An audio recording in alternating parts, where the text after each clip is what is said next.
This is my 2013 XV250, and I'm going to be replacing the tail light on it with a cat eye lens from third gear. Normally I would solder the connections, but in this case I've just used a bullet connector, and that's mainly because the length of the harness that came from third gear for this particular light was too short for me to complete a soldering operation. This is the electrical diagram for the XV250. This shows the tail light and the brake switch.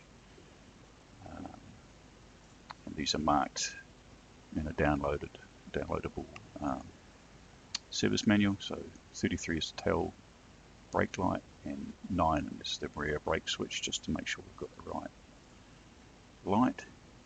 And the bike has 3 wires on this, so it's got a yellow, a blue and a black for ground, and those are the ones that come off the bike. So yeah, black is ground, blue is the tail light, and yellow is the switched brake light, and you can see that on the diagram. So yellow goes up to the brake switch, and the blue one goes all the way up here and becomes live once the bike's switched on. So that is connected and then comes across or either fused to the battery. And that's how I figured out which wire was which. And from the other end, the light came with 3 wires, black, red and yellow. And off the third gear website you can see, so the red's stop, yellow's tail light, black's ground. So the final wiring is from the bike, black to the black on the light, from the bike blue goes to yellow on the light, and from the bike yellow goes to red on the light, and that's the wiring. Hi, today I'm going to replace the stock tail light with this one from third gear.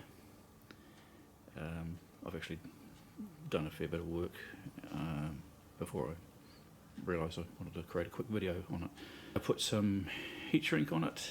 I replaced the connectors it comes with bullet connectors, and same with the bike as well. I've just cut the wires, little strip of wires, put connectors on, and then I'm going to mount it using the existing holes.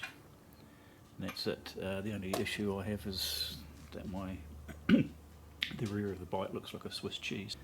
So I'm going to put this on, thread that through that hole, mount it, and then connect these up, pull the heat shrink across, and then use a heat gun or hair dryer, and then finally just push all the wiring up under the fender here, where there's some clips to hold it. And then I'm going to add, put in the license plate, and then add a couple of side reflectors.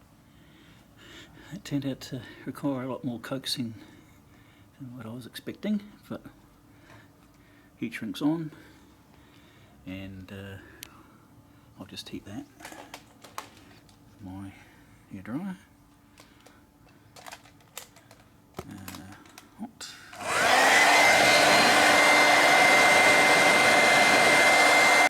Okay, that's the final result. Heat shrink's on. Okay, it's the finished product. Got my reflectors on, tail light. I just need one more red reflector at the back, and I'm all legal. And all the wiring's been tucked up under here. One last thing, I've used lock nuts throughout this just to keep it in place, and I also don't like there's a little hole there, so at some point I'm going to get some silicone sealant and just put it over the top there just to keep it watertight. That's about it.